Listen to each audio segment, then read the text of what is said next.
Welcome to Cut Daisies and Unicorns, and we are back here in this studio.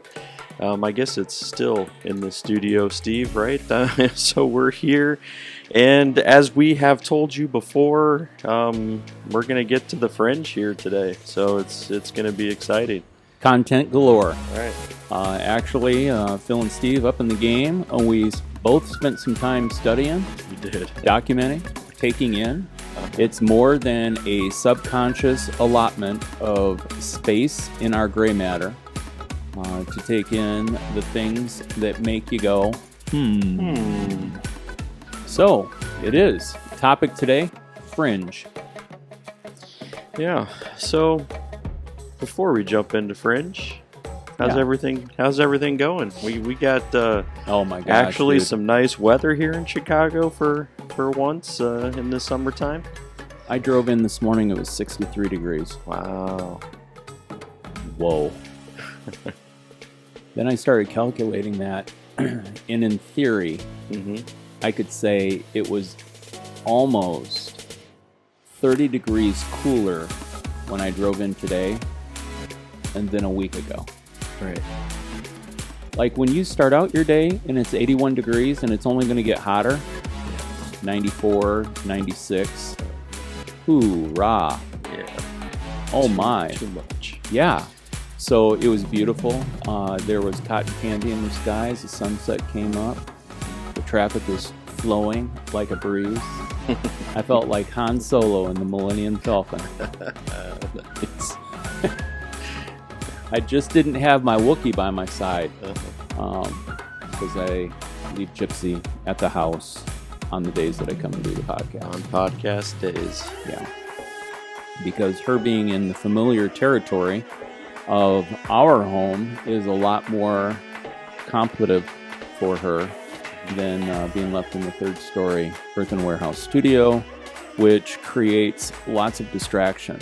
But you know, I mean, I was thinking about it. You know how social media paints a picture? It does. I could give you this delightful picture. Living the life in Chicagoland. And just being absolutely beautiful. Beautiful drive. Turned on NPR, heard coronavirus, changed to 93.1 so that I could at least take in some good vibes instead of like, man, that is the thing too. Humanity is geared, or at least wired, to move into negativity. Right. And so, like, when you think of someone, is the first thing that comes to your thought the pleasurable, nice, beautiful things about them, or is it the things that you don't like? You know, I mean, it probably depends on the person. Yeah, I guess so. But Chances are, I would say, probably most of the time we jump into the negative, like, especially if we're gonna see them or whatever. yeah, Like we'll jump. Oh no, like this. This is the thing, and this is the thing, and this is the thing. yeah. And you know, I mean, I could be able to, you know, paint this beautiful picture of the pottery studio and all the great things that are happening there. And the reality is, when I went to go pick up clay this week, apparently a new practice for business is that if you change your plans, you can just put something on the front door because people are used to reading signs. Yeah, I still don't know how good of a business practice it is. But I guess it is a practice. You know, I mean, that's why I carry a mask in my pocket. Right. Well, I mean, now, Cook County, the whole Right. thing. I mean, we're all wearing masks everywhere, indoors and all that stuff. And yeah, so anyway, but yeah, it threw my whole game off. I mean, and so like, I was just like, oh man, I was here to get the supplies and now I can't do the supply. Without the supplies, I can't take my next step. And without my next step, then I got to be able to figure out these other steps and blah, blah, blah, blah, blah. And then all of a sudden, I'm in a bad mood. Yeah. Yeah, that was Tuesday. So then Wednesday worked out better. And then I just got over myself and decided, well, I suppose you work with what you got. And so worked on some organizational projects, which aren't my go-to. Yeah. And that's what I'm in the middle of right now. And so, yeah, but, you know, heard of a situation that involves somebody's mortality. And so, when things are going, you're just kind of all over the place, and then if you're out of schedule, I know what out of schedule does for you. Right. Foul mood. Yes. And stuff. So, hey, how are you doing, everybody? I just share that because a lot of times, like when I talk about stuff, I talk, bigger than the moment and, can paint a picture that people are like, gosh, I wish I could be that guy. Right. Like, do you really? So you were talking about social media. So you were saying basically like the social media presents something that's not necessarily reality, or? Yeah, that's exactly what I was saying. All right. I mean, well, we can have the ability. I think, like how I read through it is people who are militant on social media about what they're for or what they're against. I trace it down to that they don't have a platform to be for or against whatever the topic is anywhere else, and so they throw it out there so that it's like, hey, this is what I'm saying. But then when they're not being heard or there's no traction, then it's like, well, so then there's this, spiral of frustration. Yeah. Or, life cannot be pretty, but people can have tendencies to make things look pretty online. And or just present the pretty. Right. And not the balanced approach. Right. Yeah. So that's why I was like, man, I'll balance the scale here on this. It's just like, man. But I mean, alarm clock went off at 5:15 this morning. I rolled out of bed and I was like, I got another day to breathe. Apparently, I can tell you about some really weird dreams this week. Uh-oh. Yeah, I'm not going there, but I'm telling you, I can just tell you they were really weird. There was one night this week I fell asleep and thought I was asleep for pretty much the whole night and woke up and it was only 1 o'clock. Oh. And I'm like, whoa, I've been asleep for 4 hours. But it felt like, then I fell asleep and when I woke up, it was 5:30. I'm like, but it only felt like moments. I felt like I just rolled over and looked at the clock and it was 1. I thought maybe it was 2:30 or 3:30 or something. No, It was 5:30. Wow. So then I was disappointed. Like I was super happy about when I fell asleep and then woke up 4 hours later and it felt like it had been 8 hours worth of sleep. But then I was like mad because I'm like, I felt like I'd only been asleep for about 15 minutes and I woke up and it was 4 hours later. I'm like, what is this all about? Now I got to get up. Yeah, that was totally my 9 screaming at me. You want to sleep, don't you? Oh, yes, I want to sleep. It's time to sleep. Come on. The alarm went off this morning. Sleep. Amy was hitting snooze. I was rolling out of bed. She's like, you're getting up? I'm like, oh, yeah. I got things to do. I got an agenda today. I think that's what really torqued me off on Tuesday is I had an agenda and I didn't get to do it. Right. That irritated the crap out of me. Yeah. I hear that. Irritable Steve. Yeah, so I think that when you're looking at social media, I mean, I think that's the reason why I've navigated, kind of away from, a lot of social media. I used to be a lot more present there, and yeah, I mean, and I think it goes to even, people believe that they can really have like meaningful discussions on social media. I'm like, I don't know how you believe that that's the case. I don't know. I mean, and especially when it comes to, what people throw out now and their, the whole confirmation bias, and people are only sharing stories that go along with what they already know, and yeah. So. I believe I would go away from social media if we didn't have a podcast. Right. If I didn't have a personal business. If, and so like, I mean, if, like I see even in my like histories of things that I've said in the past when it comes up on, hey, 7 years ago, you posted this. And I'm Yeah. like, well, I still stand behind that. No need for an apology. Mm-hmm. And then, I move on to the next thing, and then start asking myself the question of, like, I'm not inspirational. I used to try to be inspirational. I'm not devotional. I used to try to be devotional. I'm I'm pretty much, most of what gets posted is cut daisies and unicorns. And now I'm, going to start doing some taping and stuff like that for the studio, but Yeah. I'm like, ugh. And I mean, like, I I think that even some of my friends are figuring it out because they're reaching out to me Mm-hmm. via text because they figure I probably didn't pick it up on their social media. Like, for instance, I got a text from, we've had Doc Fordyce on here Right. as an interview. And hey, if you're listening for the first time and you want to know why we don't really or have not talked much about, who's the dude? It'd be Fringe, but Doctor Who. Oh, yeah. Yeah, we had Chris Fordyce explain to us Doctor Who. And so, yeah, you can look for Chris Fordyce in the interviews. Mm-hmm. And be able to catch up. He's got lots to share. But yeah, sent me a text about guitar store owner Trent Litton passed away. Not an elderly gentleman. Yeah. But had a heart attack, and Wow.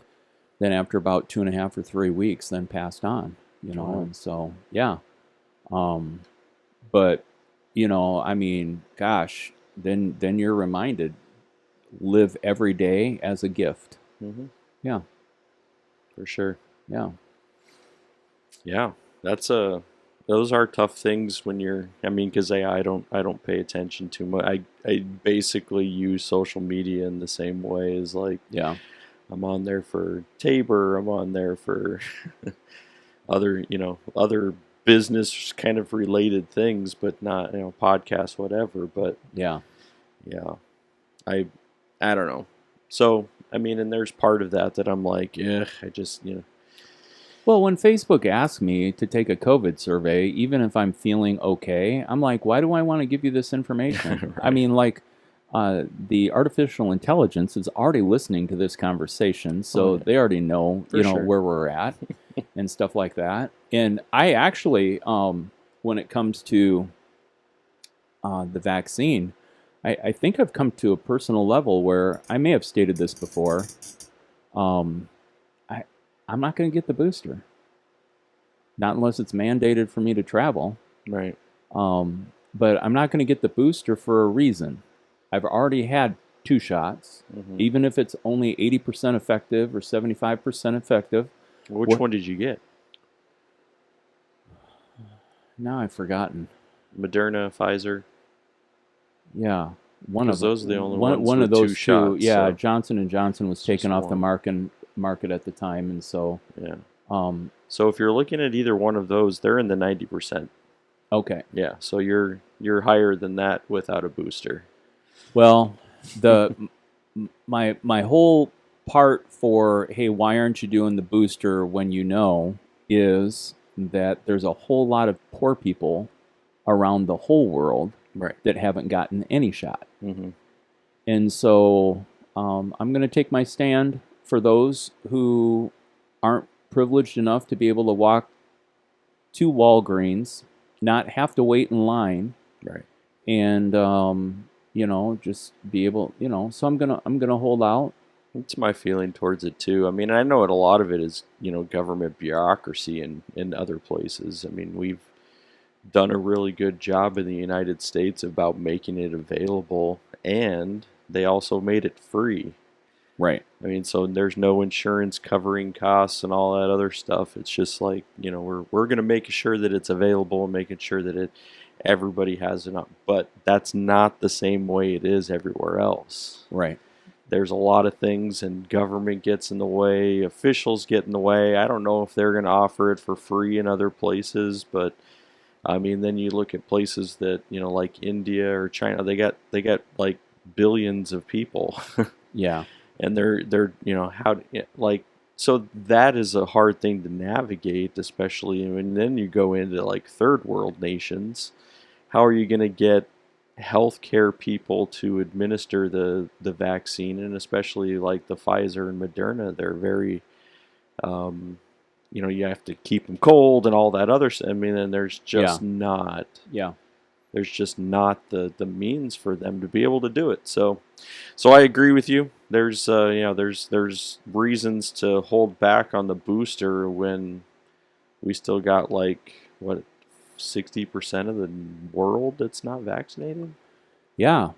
Yeah. And I know people are going to look at this episode and see Fringe, and we're, I think, in our fourth Fringe episode or so, and be, Right. why are you guys?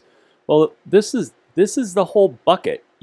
Right. When you get Phil and Steve, you Uh-huh. get the whole bucket. That's right. And in the whole bucket, we're going to bring up some things about social concerns, Mhm. And one of the things that's going through my head right now that we could actually spend time talking about is the evacuation from Afghanistan. Mhm. I mean, dude, I'm telling you, I had a social media picture perfect last 12 to 32 hours. Yeah. I mean, I got Afghan kebabi off of Dempster, drove home, changed my clothes, jumped in the FJ, went down to the lake, got to see 5, 6 foot waves crashing on the beach while I ate kebabi, hanging out watching the sunset with the 13-mile-an-hour breeze blowing through my hair Nice. with the love of my life. I mean, like, come on. I mean, we're social media wise, picture perfect. Mhm. But the reality is when I got home, I still had laundry to do. Mhm. That's what I'm saying, folks. You got to be able to throw your arms around. It's the whole thing in all of its life, and it's there's whether you're doing things you enjoy or doing things you don't enjoy. The reality is that it's not social media perfect. Mhm. And if any screenwriters from Hollywood want to tap our shoulders, we could write them a film. Yeah, and I think that's the reason why when you're looking at like social media, like it's very rare that you can ever try to be able to capture and to be a part of someone's life in its entirety on social media. You can't do it. No. But we know that we need other people, so then we're also going to say, you know what, I've got to go beyond social media to understand that there's real life that occurs and that I can be involved in other people's lives. We Yeah. got to go beyond it. Yeah. So Afghanistan. Yeah. I mean, again, these topics just provide themselves, and we have content for days. But Right. it'll be really interesting how we could bring into a story of refugees, especially Chicago specific, and then the power of the NGO, the non-government organizations who are stepping in. Right. When I walked into the kebabi place, they had a QR code, and you could be able to flip on the QR code to be able to make a donation. Yeah, and here's a family unit. I mean, it looked like a dad, a mom, daughter, and then a granddaughter. Yeah. And making Afghanistani kebabi. So apparently, according to my carbon footprint, because every time I pull up Google, it says carbon neutral since 2007. Mm-hmm. And I'm like, if people can tell me about the corporations that are carbon negative, that would make up for my carbon positive. But I took a little quiz before we started. Yeah. And I actually use less carbon than the average person in the world. Congratulations. But I'm not a super cadet, which I never expected to be. Right. I never expected to be a carbon superhero. Right. Especially because I think if you drive a car that's fueled by gas, you're probably already going to be in the that realm of higher instead of lower. But yeah, it's true. It's true. But we're all made of carbon. we are. I was reminded of that as I watched a CSI episode this morning. And as the gentleman looked up into the stars, and he's like, "Isn't it amazing that we're all made of the same thing? It all comes down to we're made of carbon." Yeah, it's a good reminder. I just like We're the tied idea together. of, yeah, we are. We're stardust. We're twinkle dust. Twinkle dust. We are twinkle dust. Twinkle, twinkle. Little star, in my heart I find you are, shining through the dark, dark world. Oh, now I just painted myself into a word picture. I don't know anything that rhymes with world. Ooh, That's a tough one. It is a tough one. Yeah. Epimediologists, I don't know, the study of, yeah, I probably got that wrong too. So I would, going back to your carbon neutral stuff though. So there's the carbon offsets. Yeah. And then basically, like a lot of the offsets are, I mean, that get offered by some of these companies when I'm flying. Yeah. United has a, do you want to offset your carbon, whatever? And all it is like I pay money. Yeah. So what? Right. So when we're talking about Google, and they say that they've been carbon neutral. So, like, is it because all they're doing is saying, "Hey, we're going to contribute, $1 million to, to offset"? I mean, is that how you become carbon neutral, or is there something that's bigger at play? I mean, does it mean that they recycle their bottles? Does it mean that they recycle their paper? I don't. So what's at play in actually becoming carbon neutral, and does a company then say, "Hey, I'm carbon neutral," ultimately just by giving money towards it? Well, actually, if you click on the link at the bottom of Google, they have a full explanation, and there's there's lots of things there. I saw a term that was very interesting. They're moving towards carbon free by 2030. That's different than being carbon neutral. And how they did that was carbon free energies. They eliminated all of their legacy carbon emissions since '98. See, and here's where they're making up. They deploy 5.75 billion in sustainability bonds. Yeah, you know what? The reality is, Google, as you listen, we're talking about you. So it'll be interesting to see what comes up in our ads on our phones. That's right. Yeah. Yeah. I mean, because I don't know, like it seems weird. I mean, and I'd have to dig into this more to understand it, but like how does Google? I mean, I'm assuming they have a place where there's a huge storage of computer equipment and things that are constantly running. Like, is it because then they're going to have like wind turbines that are producing the energy for it? Is it solar? I mean, I'm assuming that there's. I think it's combinations of all that. Okay. Yeah. All right. Wow.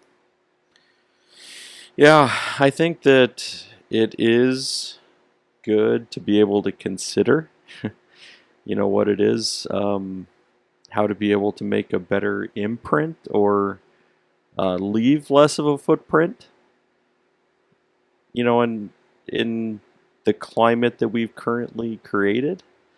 But it's also like how, I mean, what's the extent, I mean, how do we get it done? And also, I mean, when you were going through some of them, you're like, nope, not going to do that. It asked me if I normally ate beef and lamb, and actually, like, there's not even a way in that survey for me to really say, because, I mean, if you say, Steve, is there beef in your freezer? I'm like, yeah, there's, I bought it at Costco and I put it in the freezer, and there's 4 steaks and I got two different kinds of steaks that I like to keep on hand, and one's a horn of the ribeye, which is kind of like if you get prime rib, like it's the really tender stuff, but Right. they take and they cut the horn off, and then they wrap it up and then put a string around it, and it's like a ribeye on steroids. I mean, it's like just the best, juiciest part. And so, like, I like having that around. I probably eat steak maybe once a month. Right. Not every day, not every week. But then if we're gonna do kebabby, I don't want my kebabby to be chicken. Right. If somebody's gonna be able to provide lamb, now, I mean, was I the most excited about that lamb last night? No, not necessarily. But, it wasn't rack of lamb either, Right. But I might have lamb twice, maybe 3 times in a month. What else am I eating? Turkey and chicken Right. and fish. That's what I was about to throw in. What about fish? Yeah. Oh, yeah. I got salmon and tilapia both in the freezer and shrimp. We had ahi tuna last night. Did you? Mm-hmm. Did you prepare it? No. Father-in-law, he prepared it. Okay. But it was ahi baked? Ahi grilled. Grilled. There you go. See? Yeah, he threw in a piece of Chilean sea bass too. Yeah. Yeah. That's a lighter fish. It is a lighter fish. Yeah. And actually, I found my personal taste, I like tilapia better than salmon. Salmon's heavy. It's, I don't know. I mean, I'll eat salmon. I probably like the salmon better for the second or third meal when I do blackened fish tacos. Yeah. Yeah, I love that stuff. I like tilapia for fish tacos. Yeah, it's a primary fish made for tacos. Right. I I do prefer salmon on a, I like to grill or smoke the salmon. So. Yeah. Yeah. It's good stuff. Yeah. But I mean, the reality is that even as I declared on our last episode, trying to lose my COVID-30, that's not working out. I'm gonna have to go back to straight up greens. And so then when it was like, hey, would you consider vegetarian meals on a more regular basis? And I'm like, no, I don't want to consider that. No, good. But the reality is, I might have to do that to lose some weight. Yeah, I always look at trying to figure. I mean, because there are parts that I would say. I mean, like I don't mind some of the vegetarian, meals or plans, but I don't think I could do it on a always basis. Yeah. Like I've done. I mean, I don't eat much red meat. We're usually eating chicken. We're eating pork. Yeah. We're eating fish. Yeah. So red meat is, we're I don't even know if we're at a once a month basis. Like sometimes it's even less frequent than that. But so to me, but I'm like saying I'm going to cut it out completely. To me that would be rare, which is also the way that I eat my steak. I was wondering if that's what you were doing with that. Right. Yeah. Well, now I will have to say, if there is a meal, and I haven't figured out, because where we live, we can't have a barbecue. We can't. Oh. Yeah. Gas or charcoal. Why? Fire hazard. I have no idea. That sounds crazy. Well, it is crazy, especially when you know me, because I would cook on the barbecue 12 months out of the year. Right. Or I have in the past. Uh-huh.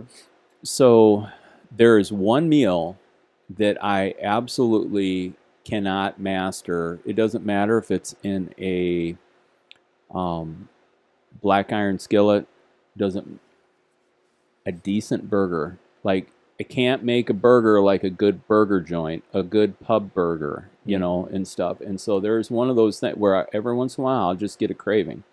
Now, I think why I like tacos, I don't think it matters what meat I put in it. I think I like the toppings. Yeah, I could see that. It's the sauce. Mhm. I mean, you know, it's the goop that you get along with it. The goop. And so like and I mean, it's a well-known fact around our house. I can eat tacos twice a day, Mhm. 5 or 6 days a week, and I'm preconditioned from that from before the housing crisis, banking crisis in 2008 when I was in mortgages. We just walked across. I just got acclimated to. I'm like, I like this. Mhm. I like tacos. Right. I'd rather eat street tacos than burritos, but you know, just to change it up the other day, I got a burrito. There you go. And you know what? I was disappointed. I think I like tacos. Hmm.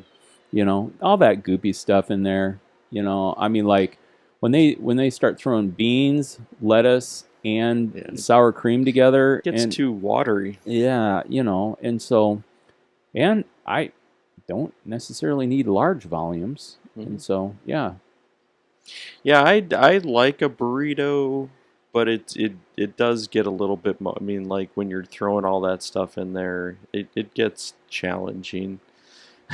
and I really appreciate how people who make burritos, how they fold the burrito doesn't break, and they get it seared and topped and all. I really, I think people who make burritos and do it I'm like, kudos, that's awesome. I haven't figured out how to do that, Hmm. just like I haven't figured out how to do a good pub burger at the house. But you know, yeah, I'm just on rotation. Right. The things that I can make with turkey, ground turkey. Uh-huh. Sometimes I mix it up and I get ground chicken and ground turkey and mix those together.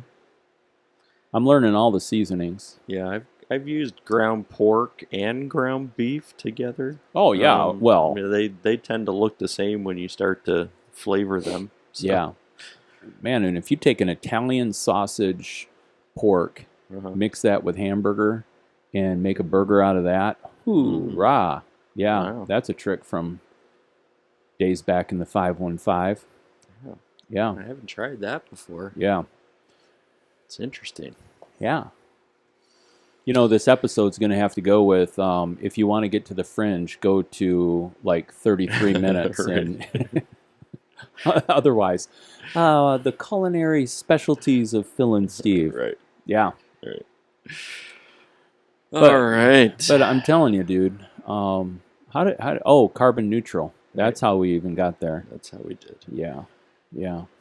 Yeah, But- we were talking about vegetarian options. Yeah. Mm-hmm. But I mean, I'm not going to get a motorcycle or a scooter to come to work. Hmm. So that's not happening. I was always thinking about a scooter, just to. I mean, I think that in your application, a scooter would be great, Mm-hmm. at least for like maybe 7 months out of the year. Right. It would be a pain in the winter. Yeah. No doubt about that. And dangerous. Yeah. I mean, not only a pain, Uh-huh. but dangerous. Oh yeah. And there would be sometimes, based on my last year's experience of winter in Chicago, that it just not probable. Mm-hmm. I mean, especially based on the streets of Chicago Right. post snowplow. Mm-hmm. That's true. I mean, you got like calf high slush Right. until it freezes. You'd have to retire your scooter for a good 3 months. Yeah, but if you got a riding snowblower, That would be fun. soup Not that only up. are you helpful, but you're getting places. Yeah. Or my Aunt Linda would even say, just move to Texas. Oh yeah. You know, she didn't have to deal with any snow. No, it's true. And she's an avid listener, so she could really appreciate that part. There are certain places in Texas that does get snow, right? Yeah, but, you know, not compared to Right. Michigan or Right. Other Illinois, parts of the Midwest. Yeah. Wisconsin, Minnesota, Iowa, North and South Dakota. That's about as far as west as I know where the states are. So fly over the rest of it, land in Washington, Oregon, and California. Yeah. That's like I look at the climate of Arizona. So in the valley, it's hot, and in the winter, it's really Down nice. in the valley. But like like Arizona has this wide, variety of climate. So you go up north and you hit 7,000 feet elevation. Yeah. You get snow. It gets cold in the winter. I mean, there's all of that, and it's within the same state. Wow. Like an hour and a half, hour 45 minutes from Phoenix to Flagstaff. Yeah. Mm-hmm. Yeah, so you kind of can have variety, in Arizona, but yeah, I'm sure it happens other places. I mean, California, I think there's between Northern California and Southern California. And then you have ocean effect. Right. But then you got ocean effect on the California side. Really, they're worried about the earth breaking off with earthquakes. That's true. And on the East Coast, then you've got the hurricanes and all that we've been hit with. Ida. No, one place is ever going to be perfect. I mean, I always look at like San Diego as you're putting a needle, as a climate, needle like in my 70, balloon, huh? 70 degrees pretty much year round. Yeah. But then you still get the same. I mean, there's a threat of earthquakes. There's always a threat. I mean, like if there's an earthquake and it's a big one, California's dropping off the map, or there's always that. Yeah. Right. But we need people to invent a really big oar so you could row it out further. Push us away. Talk about technologies. All right, so we're going to get into the Fringe. All right. The Fringe. Here we are. Where should we start here today? I just wonder what aliens would eat. I wonder what aliens would they eat us? Well, I think that there's a question actually on that Prime movie that was aforementioned. It basically humans were the food source for the aliens that got stranded, but due to global warming, climate change, right, where the UFO landed and was covered by snow. It got uncovered, and the aliens woke up and began to feast. It was kind of a zombie apocalypse alien movie. Yeah, it sounds like a blend there. Yeah, it was. And so, I don't know. Based on some of the things that I was taking a look at, the major term right now.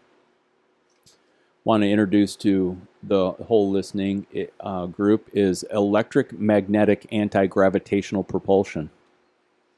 Right. Now, there is no way that I even know how to say that without looking at it because it's written down.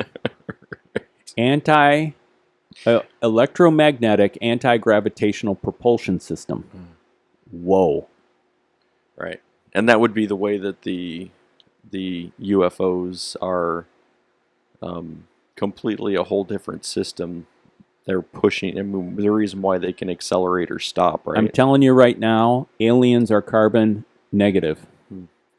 They're not using any carbon at all. Actually, one of the experts who was talking mentioned that with said way to be able to he was imploring, if we have this technology, we need to let this out to the public so that it, because I mean, like you could power an airplane off of a 9-volt battery. I'm like, whoa, yeah, that'd be cool. If we're really so worried about, and see, so then this creates this thing. If after I watched this one episode, UFOs Declassified, Netflix. I think it's episode 3. Aurora Project. Yeah, and they were bringing in Bob Lazar on that one. Right? Oh yeah, Bob Lazar. His whole thing. And the Bob Lazar. Actually, my son Micah turned me on to Bob Lazar years ago. Yeah, probably 2 or 3.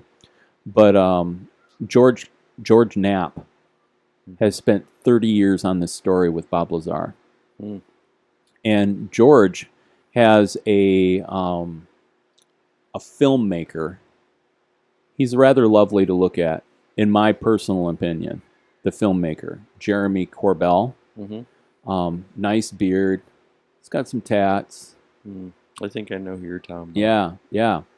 But Bob Lazar is like, hey, when they took me to Area 51, there were 9 recovered flying saucers there. And I got to walk on the deck of one. And I got to, and basically it's a push for reverse engineering. So we're talking about since 1947 or before. And actually there's a question about how much before aliens have been on planet Earth, because when a gentleman visited the Vatican and the libraries at the Vatican, there were records of ancient devices and relics being held at the Vatican. So now the question is the Pope human? Or is the Pope a cross genetically? I mean, it's aliens with humans, and then that's what rises up in the whole So Catholic always system. been like, so maybe like, are you saying the papacy has always been inhabited by a cross mutation of human and alien? I have no idea. Oh, Yeah, I mean, because I wonder how. I mean, because I remember seeing that one in the series too, and it didn't necessarily talk about how far the artifacts went back. At least from my recollection. Nope. It just said that there were artifacts there. Yeah. So I mean, I just don't know what that looks like as far as like what did they have in their possession? I mean, did they have an alien body, or at least the skeletal remains? I don't know. I mean, people are still arguing shit over the Shroud of Turin. Right. I mean, so I don't know. What is very consistent is that based on technologies, the reverse engineering, I can really appreciate this, that because of something foreign with technology, that humans have been trying to reverse engineer it for a long time. Yeah. And so with that, items like Teflon, fiber optics, computer chips, like we didn't even have the concept or grasp. Basically, what I'm wondering about is if Star Trek is really a reversal of what's really has happened. Aliens have come, they've observed, due to nothing being perfect in the universe. Some aliens had accidents where they crashed. Humans found out about it. Go to episode 2 of the new Star Trek franchise, and very similarly. I mean, the young James T. Kirk went against protocol and revealed the Enterprise, or the ship that he was flying at the time, to a primitive people group. I think aliens, there are some aliens have crossed the line with the Prime Directive.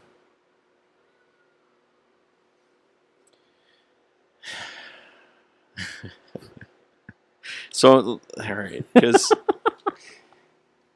I think everyone knows, kind of where I've, been at in my evolution of. Why don't you restate it just for everyone? Right. Yeah. So I mean, my wife has been interested in this for like decades. I'm going to let you talk to him personally. All right. Right into the Just camera. focus right Yeah. here. Yeah. Get up close and personal. Right. So my wife's been a lover of all things UFO, extraterrestrial. She loves not necessarily just the shows on it, but she loves the documentary, style version versus like a fictional or based on the fictional. So that has been, a part of my existence then for a while, as I've been married now 22 years, and we've been together, I think, a part of each other like 28 years. I mean, it's been a long time. That's a long time. Right. So, but I am more on the skeptical end of this thing. Now I hear the story. You get lights in the sky. You get you get a UFO sighting. Yes, I do watch the same series, and there's one of the dude was like, hey, like I found a box and there was an alien body in it, and I think all the boxes then contained alien life, like. And I know you're giving me this testimony, but I still am on a skeptical end of like actual extraterrestrial life. So I still look at UFOs, or I think as they call them now, like UAEs, or what is that, the other form? Yeah, I didn't write it down. I'm old school. I'm going with UFO all the time. All right. Yeah. But there is, I mean, they are started using, it's like the unexplained aerial. It's aerial. I don't know, one of those. But so when you're looking at these sightings, and what I've mentioned in the past is saying, like, I still think that our government, and even outside of our government realm, that there are people who are working on technology that what we believe current is impossible. And I think that there are still people, and I don't doubt that people were unidentified aerial phenomenon. That's so UAP. But I don't doubt that there's been some kind of reverse technology stuff, or maybe they found things that they were like, well, this doesn't make sense into our according to our current worldview. Let's try to deconstruct it and put something together. I believe that they have done that, which then leads to the UAPs being out there current. Like, and even things that we've had over generations. I think that they've put together things and said, hey, we're going to test this out, but we've got to keep it in the secret realm still. Yeah. We can't let people know that we have this going on. And so I'm still of the mindset that, like, the stuff that we're seeing, the UAPs or UFOs, are still a part of people testing out technology that we don't think is possible. But now then the question my wife always then says is like, but where did they study from if there wasn't something that was outside of us? Like, I don't know. So what do you do with that? Yeah, I mean, but that's where I'm saying, like, I feel like that would still be in a place where I can say, like, okay, like, I can understand then that there may be something that's outside, but I still don't think we have any evidence for it. And that's why I'm still in a place where I hear the stories, I hear their testimonies, but I still am not confident of the evidence that we have. All right. So for our listeners, Yeah. we're going to spell this out. We're going to get as clear. If there is a wizard behind the curtain of our podcast, Yeah. all right, I'm just going to lift up the veil. I'm going to show them what we do.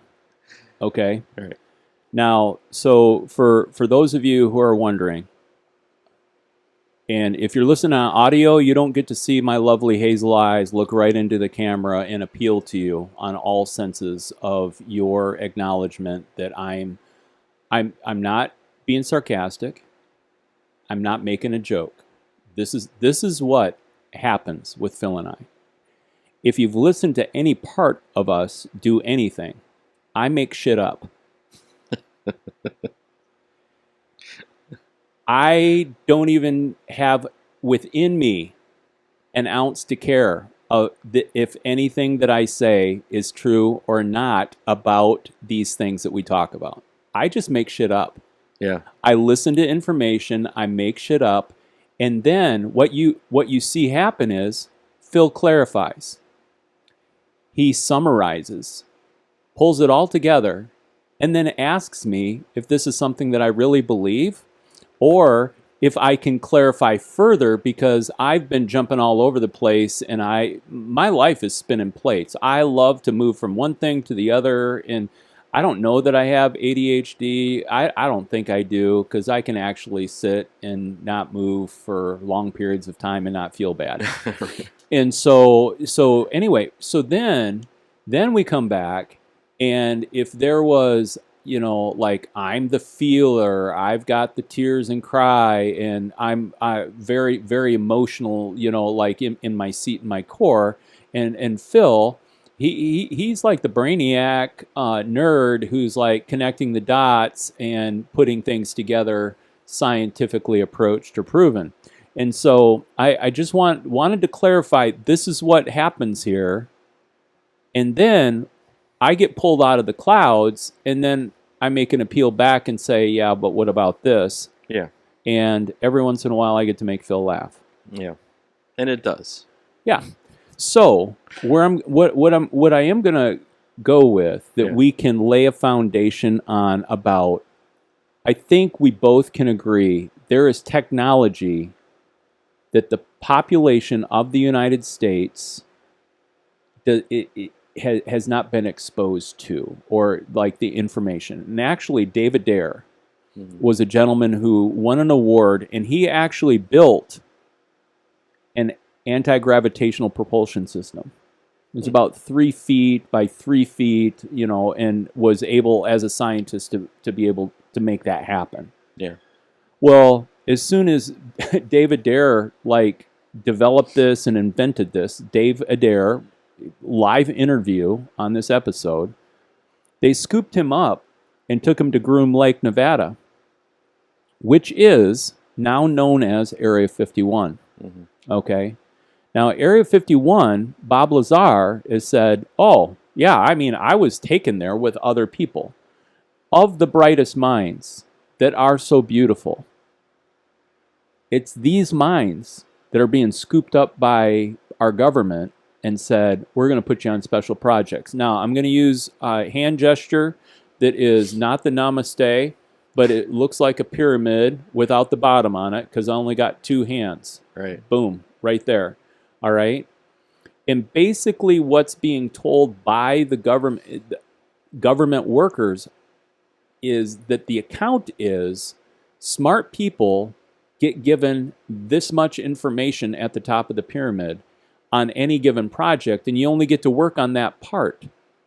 And so then if you had 7 different projects, none of the people would have the full picture, but only their specific part. So that if they were to talk out loud about it, then it would seem to be skeptical, or it would create skepticism, because it wouldn't make sense, because they don't have the full picture with what's going on. Right. David Dare says that he was in a room with a large mass that was an electromagnetic anti-gravitational propulsion system.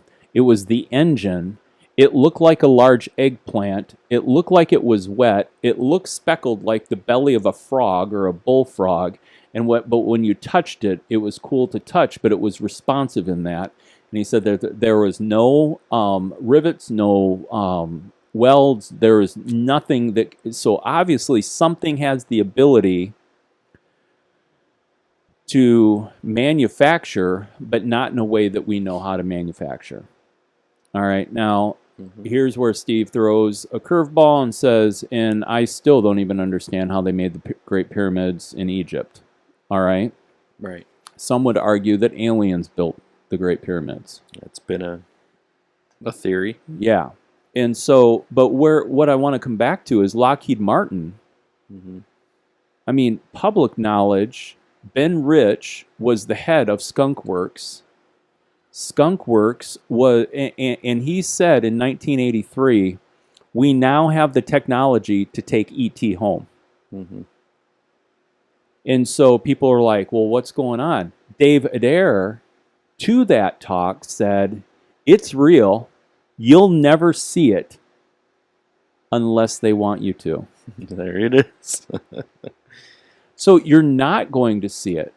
But in 1983, the Belgian UFO sightings happened, Germany, Czech Republic, and it's a triangle shape with 3 lights on each of the corners and a center red light, and that showed up multiple different times. And they're linking this to that this technology was operating out of Area 51. Now, what's really funny, great question that never got answered in the episode, was this craft is moving in ways that the human body couldn't endure, so who's operating? Right. Well, so then at that point you have to move into that aliens and humanity are working together, but that doesn't even make sense because we don't even, like how that works. But could it be just a huge drone too with no pilot on board? You know what? That is a great question. The thing that I would be concerned about, and all of my scientific knowledge on anything about space and time travel, would be then working out how radio waves are interacting with that when the thing's moving so fast that it's actually folding a flap in time to be able to move, and it's not actually moving directly through space as we would know, space. Right. Like sound barrier, light barriers. Yeah. So and one of the people that was brought in and was talking in 2004 off the coast of San Diego, Kevin Day, was for 2 weeks out with the Navy, and they had, this is where not the triangle shape, but the tic tac. Oh, yeah. Shape, little capsule things. And this thing was going down and was using water or disrupting ocean. And then the gentleman who is Luis Elizondo, he was approached. He wasn't willing to say things publicly. I've talked about my own personal drive with capitalism at some level. I come into this thing and say, how does somebody not talk about stuff they know unless they're being paid not to talk about it? But we're getting drips, and that's what he actually said was, hey, this information is being released. So then the question was, is this really about the aliens saying when this technology can be released? So then I go back into, and we call this Fringe Conversation, but I go back into the series of the Fringe. And a lot of this stuff that we're talking about right now resembles that whole series of the Fringe. And if you haven't seen the Fringe, I can highly recommend the Fringe as a series to watch. And Walter is lovely and not. And his son, and like all of these things together, but it combines time travel and future people coming, and and so then there's where I would have an affinity for it. Do I know this to be true? No, I don't know this to be true. Again, behind the curtain. Normally I wouldn't run an episode like this, but we're going to do it for people. And that is, do we even know if these aliens are from present or from the future? That they're visiting our time in a timeline doesn't mean that they're from this time of this timeline. Right. And so, because when you start folding time, and if a part of the pattern for them to be able to move and to do so without, go to the tic tac whole thing, right?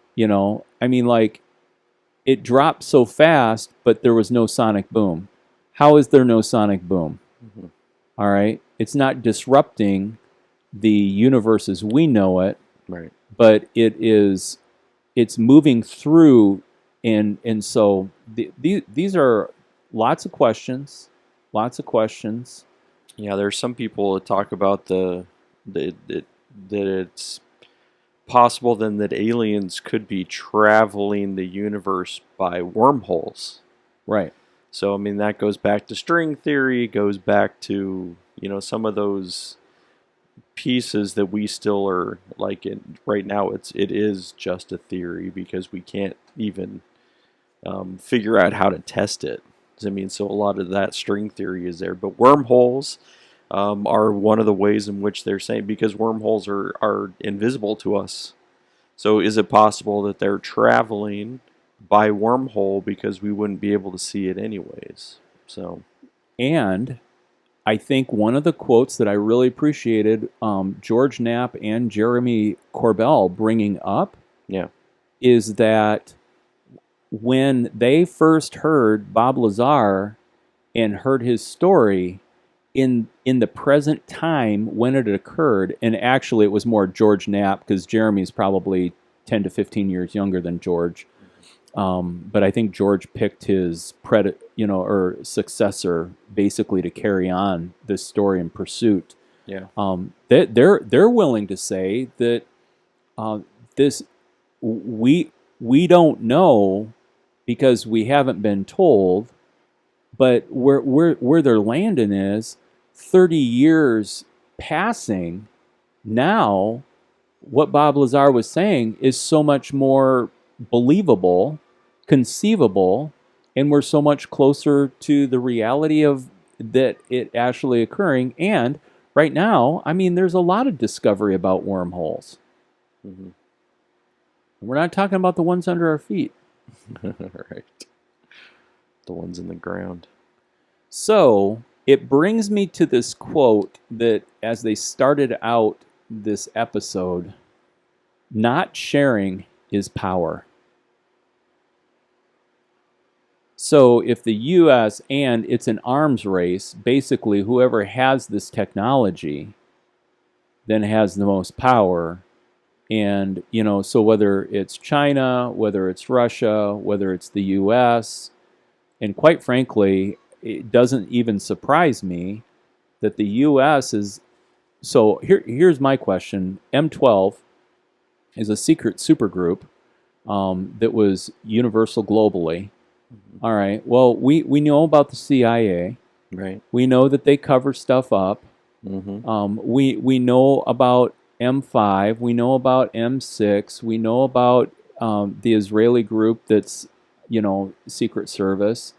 And then you get into everybody's got.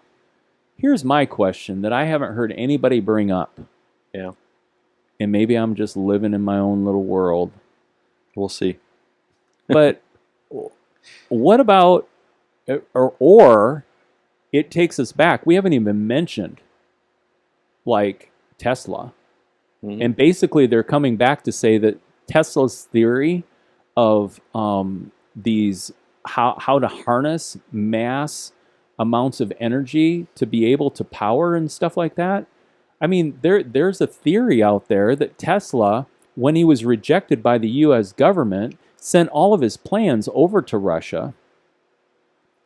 Then we also know that Tesla, upon his death, was, all of his stuff was packed up, but that was after the FBI, CIA, blah, blah, blah, blah, blah, went through that stuff. And even if you go to Tesla's museum, they're not even going to let you look at the stuff. And it's all this secrecy. So if knowledge is power and not sharing is power, then is there a secret agency that's even beyond secret, like beyond the ones that we know? Right. There's a secret agency. The ones that we know, we've been told. We're not told what they do. We're not told the rules that they live by. But we see the evidence of how they live. So I think because it's a good question. I mean, like, how do you know that there's something that's not secret? Well, like, I don't think anybody can answer that. Like, because there's things that we don't know that are technically still secret. I mean, if people don't know it, then it's a secret. So how do we get into a realm of like we can't prove or disprove So because we neither know it nor You have don't- any information towards it? you can't do the secret handshake if you don't know that there's a handshake. Right. Yeah. Or if you're doing the secret handshake without knowing what the secret handshake is, do you I mean, don't know. There's Right. right. I don't. So to me, I think it does get into conspiracy a bit, That's why I brought it up. right? Because we can talk about an extra secret authority. So we talk about New World Order, are we talking about something that's even behind the secret groups that we know about? Like Is the there still Bohemian somebody group. is there still somebody behind there that's really orchestrating a lot of things? Right. And so we could Where could the wealth come from? Can I say the Knights Templar? mhm, Where could the wealth come from? Can I say the Masonic Lodge? I mean, okay, Shriners raise a lot of money. Do we really know where all that money goes to? mhm. We're like, well, yeah, a hospital help take care of sick kids. Yeah, but who's keeping track of the money? And so just as much as we don't know about the underground of violent crime, and I mean, like whether it's Italian mafia, if it's U.S. mafia, I mean, like all of these different things. But if the U.S. government is going to use drug lords from Colombia to be able to infiltrate drugs into Florida, so that there can be able to be more laws laid down, so that people can be thrown into jail, so that people in the U.S. can make more money because they're imprisoned. Mhm. I mean, and people are like, where did that come from? And I would say you need to go back and listen to some other episodes. We've Right. talked about this. We have. All right. And so, like, is there a secret society? We were just talking about Cross and Bones, and some of this stuff. But I mean, like, it's not a short walk. It's not a long walk for sure. Mhm.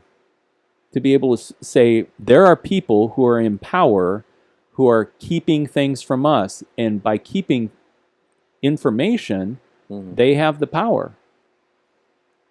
Yeah, it leads me. I mean, because there's lots of shows on TV that have some kind of secret group behind things. Yeah. What was that? The one show, The Blacklist.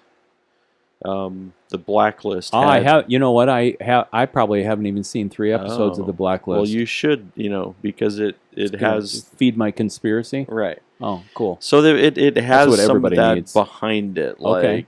like there's a guy who's stepping out of the shadows, and there's reasons for it, but whatever. But then there's stuff about a secret group, somebody who's a part of this, and they are pulling strings that they don't want you to see, but they are orchestrating a lot of things that are happening in the world. So when we're talking about art imitating life, or are we saying, is the art coming up with it, or is it coming from somewhere where they're like, yeah, like there is people behind this. There are people who are pulling strings, and so I got into a little bit of the background of conspiracy theories.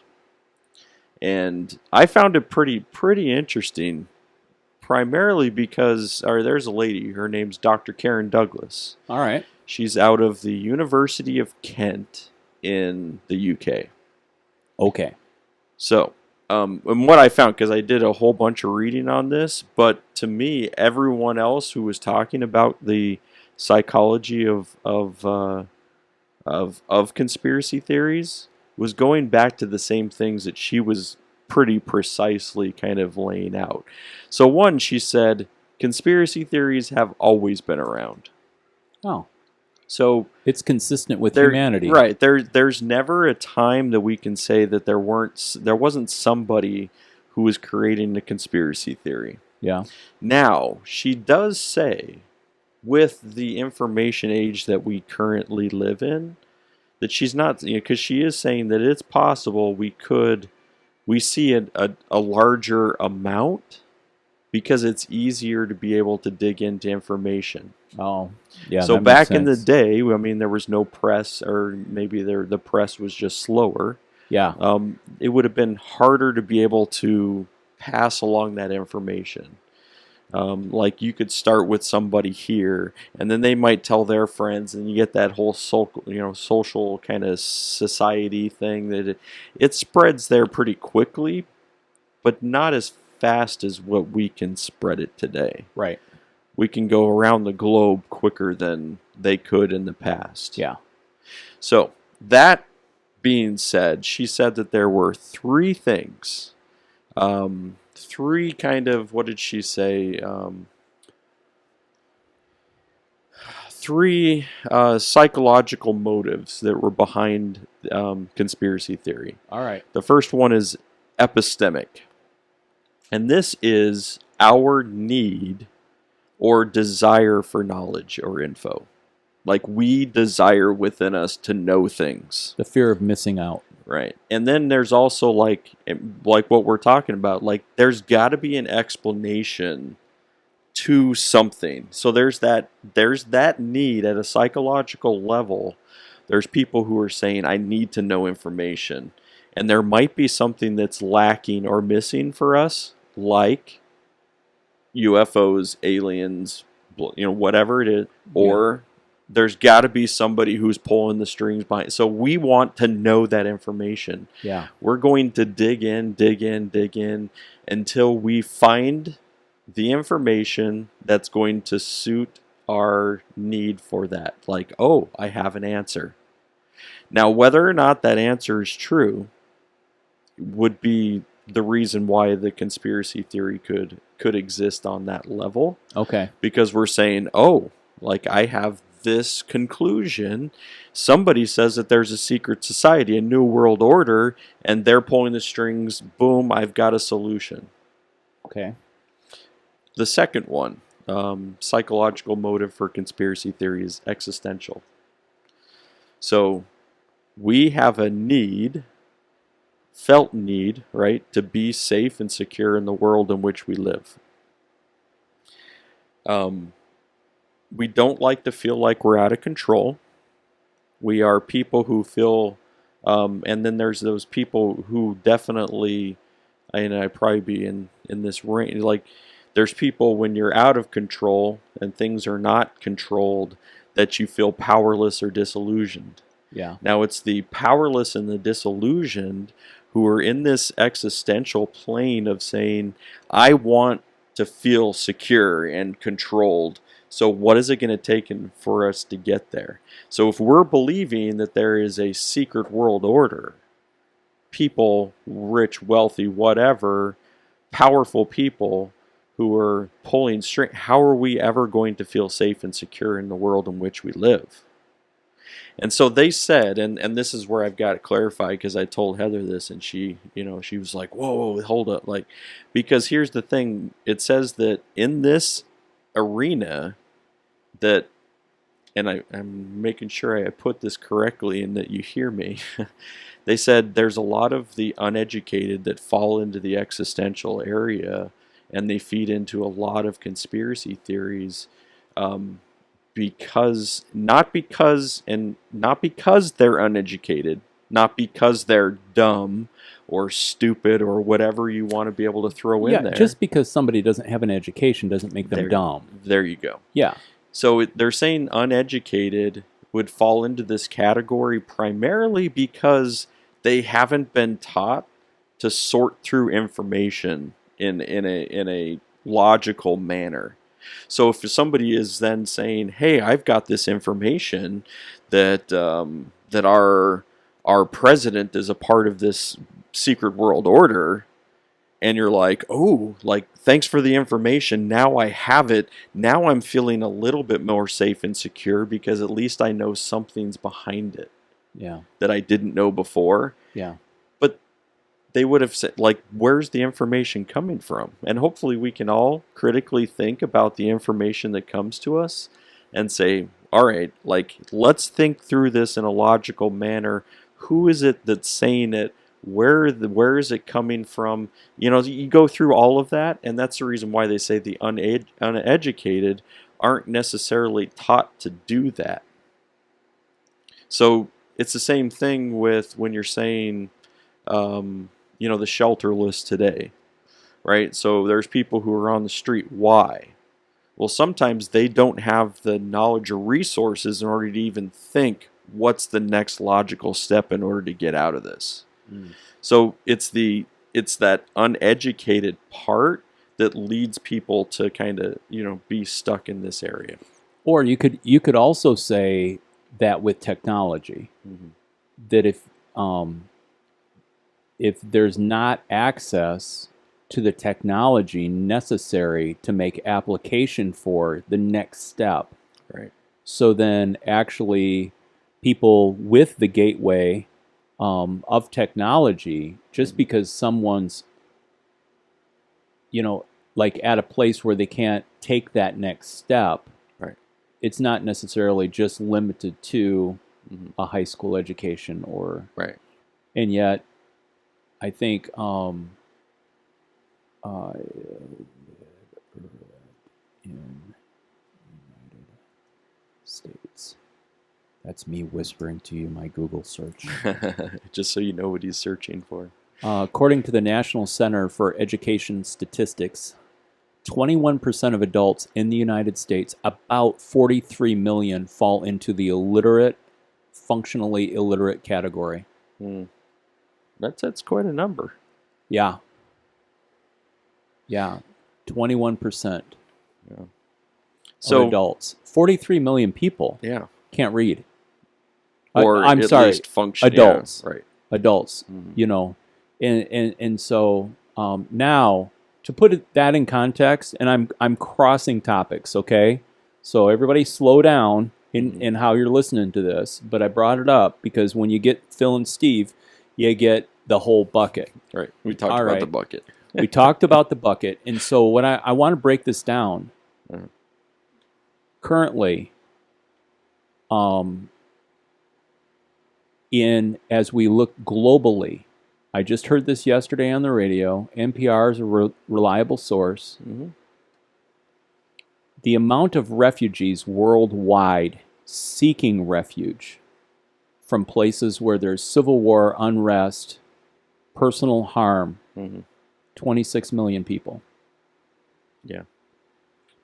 26 million people. And basically, the reporter was saying, everybody's up in arms about immigration, refugees, and they even brought out a point that we try to drive home, that any refugee is a person who's being displaced for the safety of their own lives. They're being displaced from their home of origin.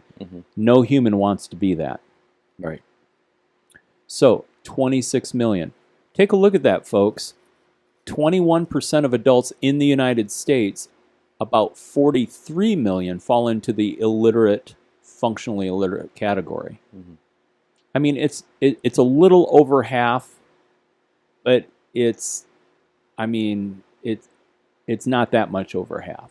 I mean, we are talking about millions of people. Right. When's the last time you heard about somebody getting on board to fight for the literacy of adults in the U.S.? Now, before some smartass comes up and says, well, yeah, that's because of all the illegal immigration that's taking place, and that's all based on, you know, that's not people who are naturally born. Whoa. Shut up. Because non-U.S. born adults make up 34% of the low literacy. So of the 43 million, you're looking at 65% of those are natural born. Mm-hmm. And so, I said shut up, and that's a really harsh word. But the thing is, everybody gets so defensive about all of this stuff. Well, that's where we're going next in the last point here. Well, but I also want to. I'll listen to your third point, and then I have a reflection. But go ahead with the third point. Yeah, because the third point, the psychological motive for embracing conspiracy theory, is social. So the social is the desire to feel good about yourself and what you know. So or you can look at it this way, that a person with this social psychological motive would be like, I have the truth. So I have the truth, which means you don't have it. Or I'm looking for a community that it's going to be our group has the truth. Oh, so this all rooted in Dualism, which is the reason why I thought that you might, tribalism. Yeah, you'll see this one, because you'll look at it and say, so then, and then you throw in, and I just use this group as an example, but the QAnon folks, right? Yeah. So they're saying, like, we have all of this information. Yeah. Like, we know that Democrats eat babies, for their own life-giving, and Hollywood, supports this and joins in it. And so they're believing we have this truth and everyone else is evil who's outside of this, who's doesn't have it, and it makes them feel good that they have this truth, this knowledge that no one else has. So where they were talking about this is they were saying, because the interviewer, when she was talking to Dr. Douglas, she was saying, so does narcissism come into play here? And she said, absolutely. Wow. So yes, you have the narcissistic personality disorder, which is somebody would be considered a narcissist, but how much of our narcissism would come into play in this social realm, because we want to feel good about the stuff that we know. And that's what when I'm taking a look at information that I've gained and stuff that I've learned, and I'm like, I still want to be able to decipher it well, but I'm like, when it comes to the pandemic and the vaccines, and I'm like, I've listened to people. They're trusted scientists and doctors and all of it. I'm like, I feel like I do feel good about the information that I've taken in. So, but is this still just a psychological motive that leads to, as I mentioned the term before, confirmation bias, where we're taking in only the information that's going to confirm what we already believe, versus anything else that's going to come in? What are we going to call it? And this became popular, recently within the last, 5 years, is fake news. So something that disagrees with what we already know to be true, we're going to dismiss and say it's fake news. Because it doesn't match. And we don't want to feel bad about what we about what we know. And so we want to be confirmed in what we do know. I don't know. So those are kind of the three areas, and you can kind of see it breaking down in society, and you're asking the questions about, so why do we want to believe this?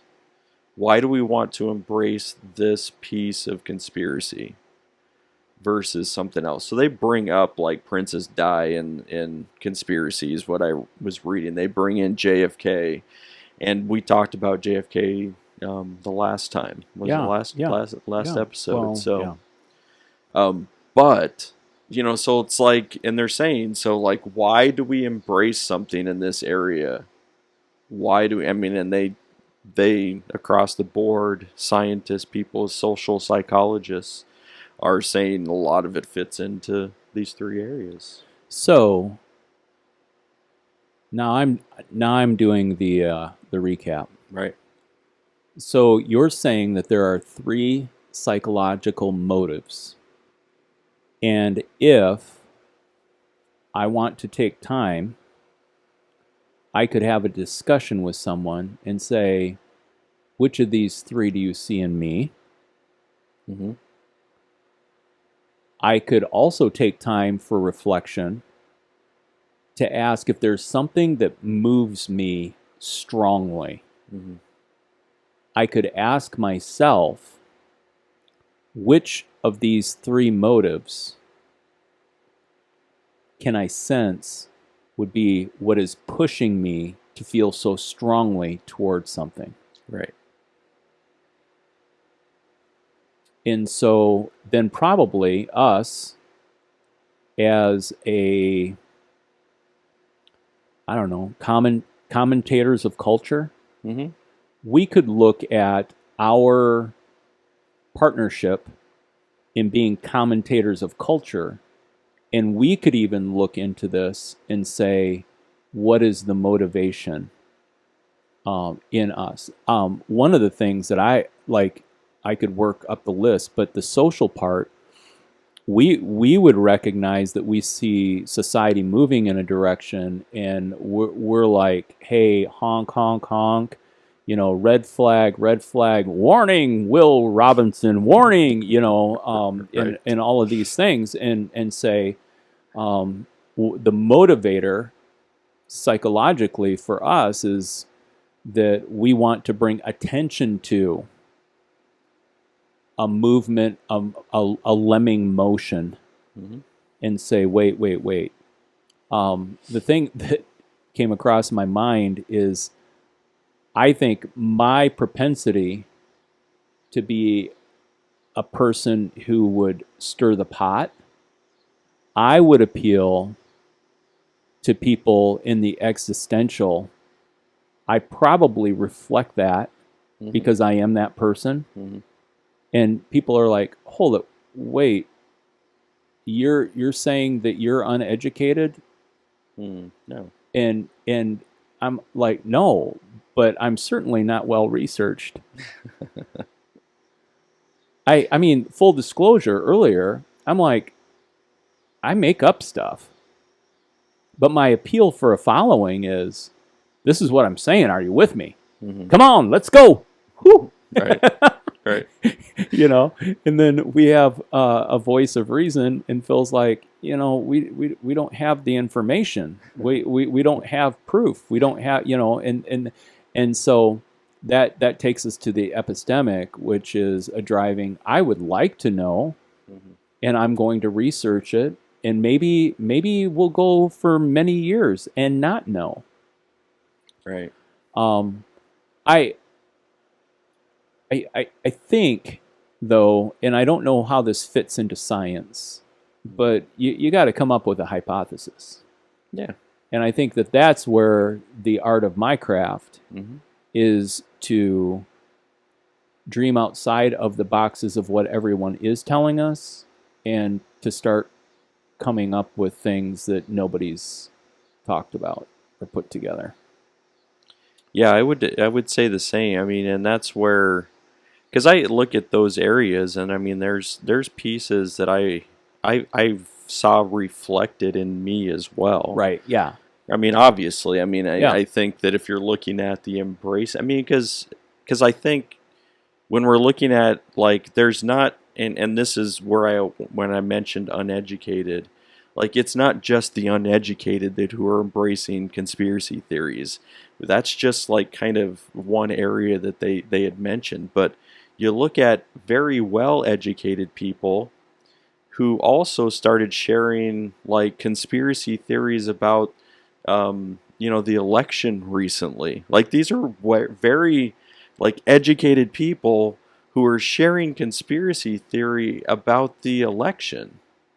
I mean, and they were talking about like 66 or 67% of Republicans were polled after this last election. They believe, like, either may not be strongly agree, but they're in that realm of agree. the election was stolen, that the election was a fraud.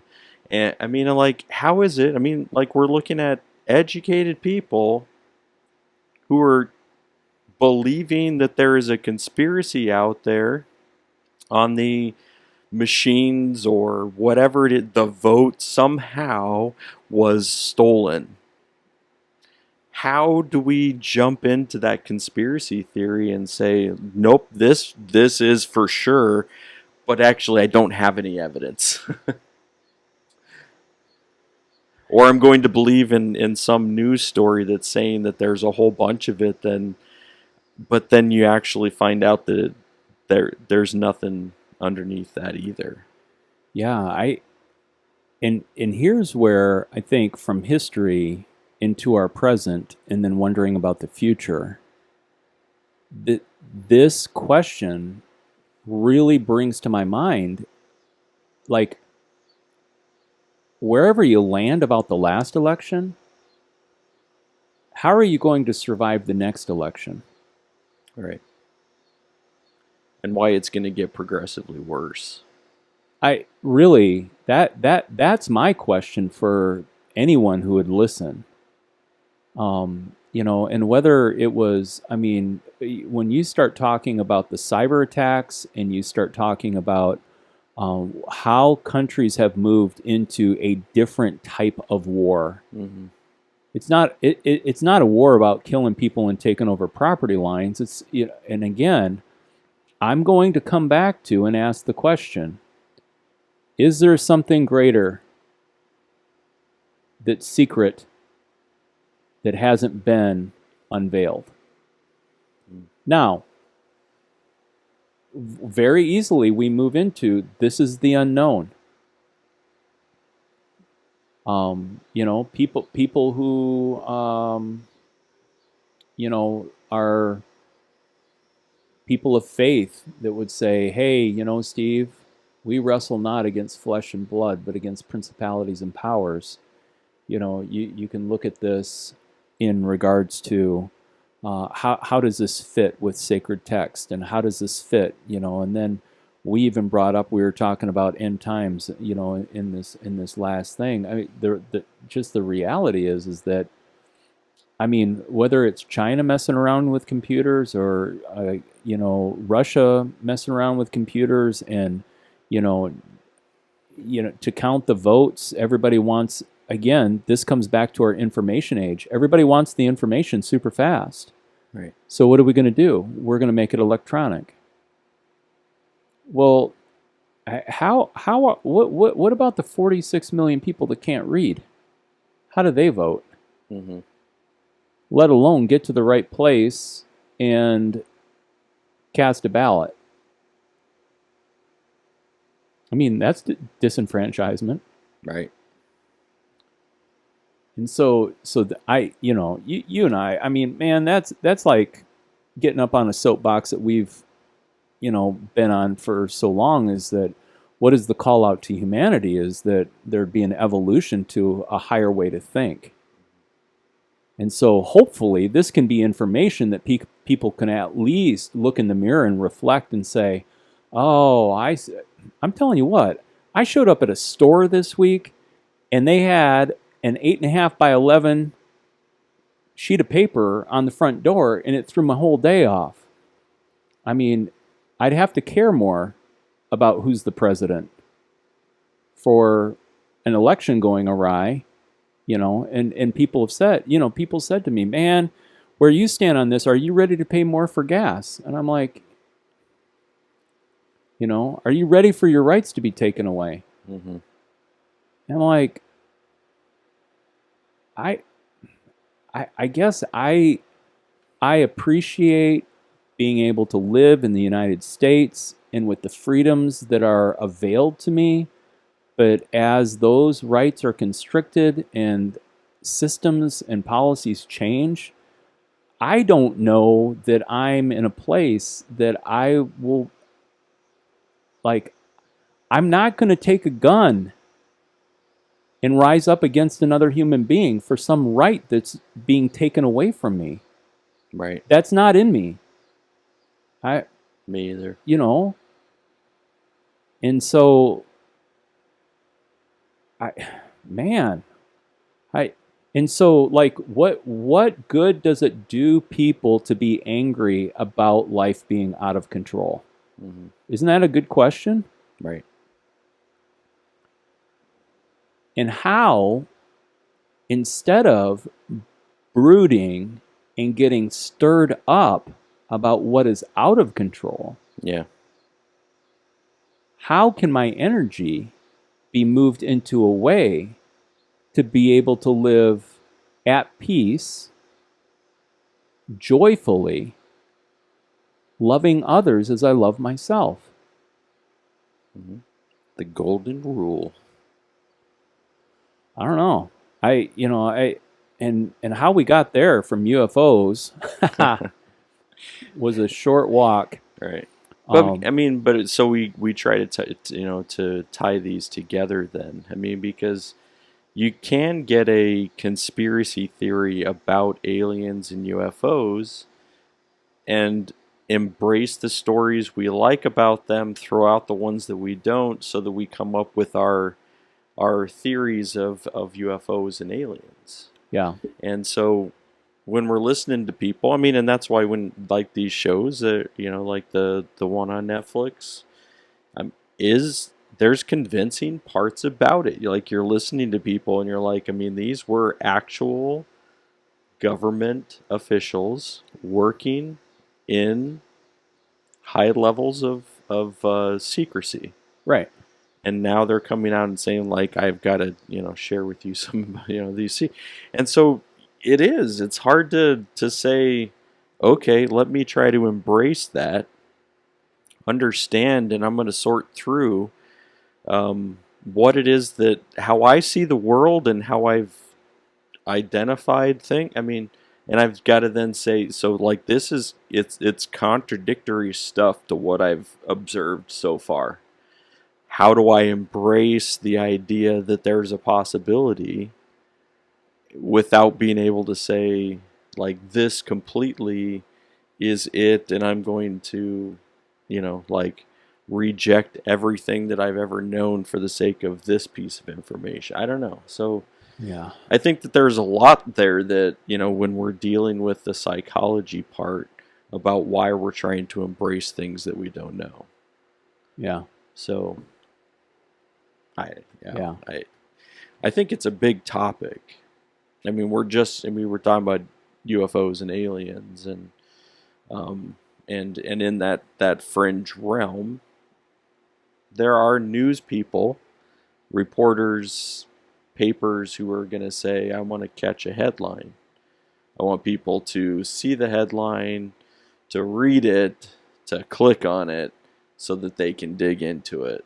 yeah, And then if you're just looking for the clicks, if you're just looking for the reader, then I'm going to put things that are going to be eye catching. They're going to yeah, be, oh, UFOs are real. Okay, I think we've established that they're, even if I don't personally embrace the idea that there's extraterrestrial life, like in other forms, doesn't mean that I mean, there's lots of evidence that UFOs or UAPs exist.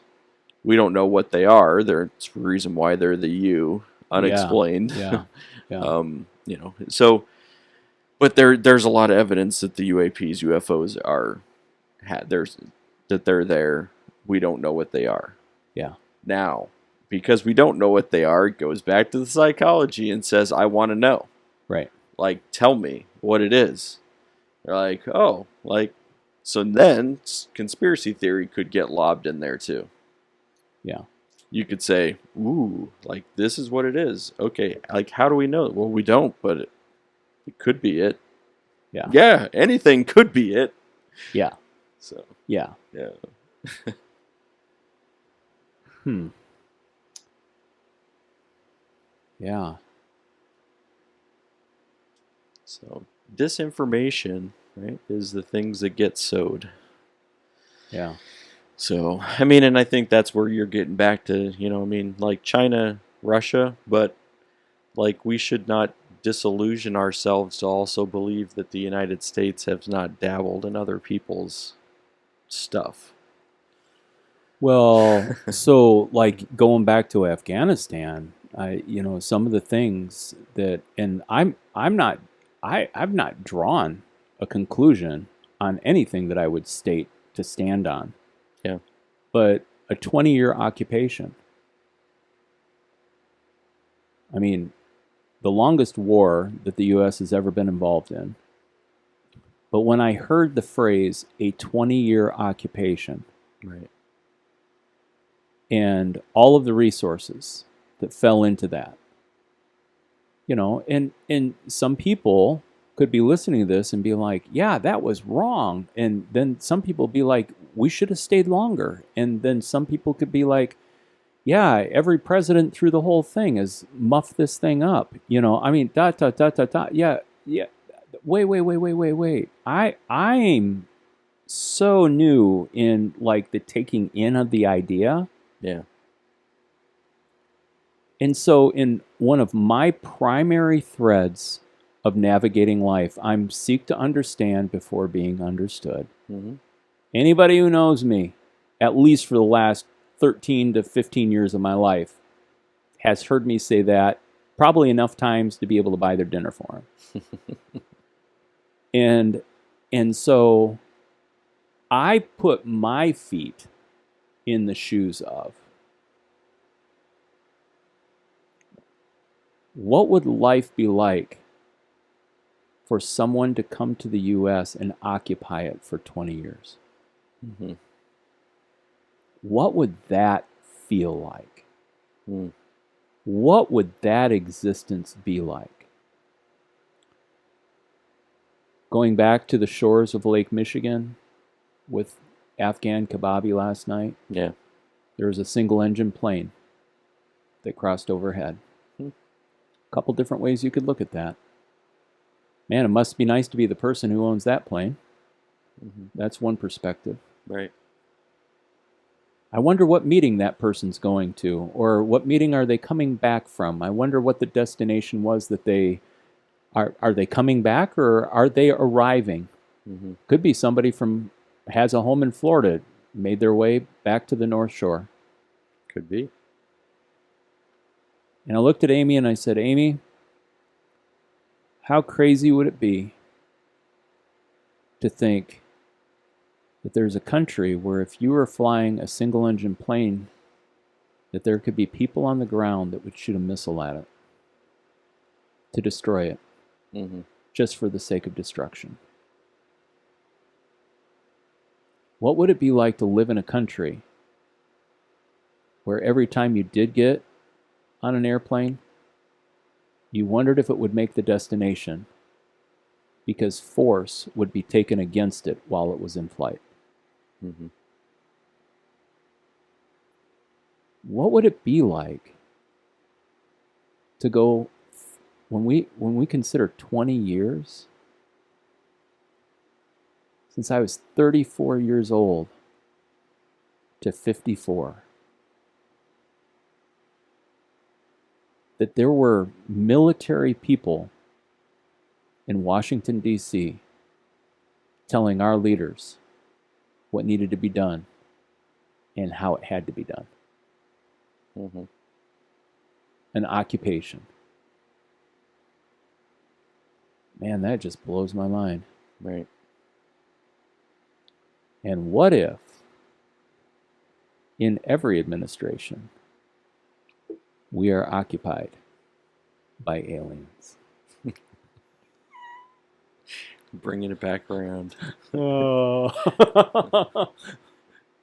From the serious There it is, right there. to the ridiculous. From my lips to your ears. Yeah, I said that. Yeah. Oh man, I feel like there's a lot of things that we gave people in this conversation. Hey, and if you get things to think about. if you get to the end of this podcast and you're like, what in the world just happened here? Yeah. Then I'd say go to the first 30 minutes that you passed over to get to the Fringe and listen to our culinary specialties on reducing carbon footprint and some of Phil and Steve's favorites. Right. Yeah, because there's probably even a lot more. We could even have a culinary delights show. You know what? Yeah. That's like the Bold and the Beautiful. Right. We need to do a culinary delights and just talk food. Because you and I both are like... We like food. We like it, and we're the primary preparers. That's true. You know, so we could swap some recipes. Yeah. This is a great idea. All right. All right. That's a good idea. That's how ideas happen. That's how you're going to look forward to that show in the future, everybody. A synaptic? A synoptic is synopsis, right? Yeah. Synaptic, isn't that when your brain fires? I don't know. Yeah, I believe so. Ooh. Synaptic. Synapsis? Yeah. Anyway, there was a little neuron that was talking to a pathway over to the other side that talked to my brain to talk to me about saying that out loud. All right. And I only do it in English because any of the other languages, I'm far, far lacking. And if you are a part of a secret society and would like to have an off podcast conversation with Phil and I. Yeah. With the total understanding that it's off the record. You don't have to share any secrets that you do know. But if you could give us an insight into the secretness of societies, we would love to hear from you. You can be able to send us an email at cutdaisiesandunicorns@gmail.com. Or you could probably even send us a message through Messenger on Facebook through our page. Anything else? No, I think it's a good idea. We're always looking for conversations in that one we would say you can be unidentified. Oh, yeah. Dark glasses. We don't have to see what your face looks like. You can use like a voice decoder, like Garbalizer, you know, and sitting in the shadows. Yeah. And that would be certainly worth taking a look at. And we'd be fine in that realm to still talk to you, even if you're not identified. Yeah. Good things to consider today. Good things that you can continue to kind of sort through on your own, but also in community. Yeah. It's always a good thing. And also realize that Phil and I are available to show up on your podcast if you're listening and you're saying, hey, those Cut Daisy dudes, yep, we'd be available. And what we would say is just set up a time and we'll get together. And pretty much, if you've listened through this, you realize, you know what? Show me the box, and I'm going to wander outside of it and come up with an idea that could be an alternate reality that has a possibility for us to live in. Yeah, that's good. That's the hope of my heart. Keep all your possibilities open. Every possibility. As long as you can keep an eye on the door to know how to get out. Got to have an escape route. Grab your parachute. OG. The OG. All right, everybody. All right, take care.